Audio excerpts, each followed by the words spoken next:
At sa iba pang ulat sa ibayong dagat, Hurricane Sandy nagbabanta ng manalasa sa Estados Unidos at mga Russian cosmonauts dumating na sa space station, bitbit ang isang living thing species. Ito ang mga karagdagang balita sa ibayong dagat ni Edwin Eusebio. Nagbabanta ngayon ang pananalasa sa Estados Unidos ang Hurricane Sandy. Ito ay matapos ang pagsagasa at pamiminsala sa Cuba. Ayon sa U.S. Forecasting Center, posibleng pinsalain ng Hurricane Sandy ang U.S. East Coast. Mas lumakas pa ang nasabing hurricane habang tinatawid ang Jamaica at Caribbean Sea, taglay ang lakas ng hangin na 110 miles per hour.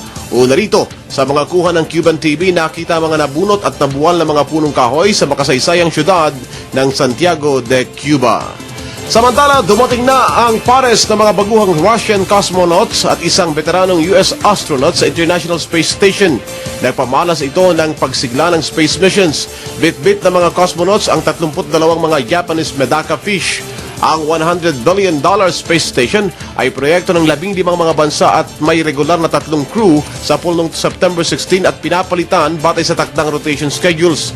Paunahing order of business ng mga cosmonauts at astronauts ang paglilipat sa 32 Japanese Medaka fish mula sa special container tungo sa Kibo Laboratory ng Japan, lulan ng Soyuz Space Stations, kung saan may mga aquariums na ginagamit sa mga eksperimento. Para sa Telebisyon ng Bayan, Edwin Eusebio.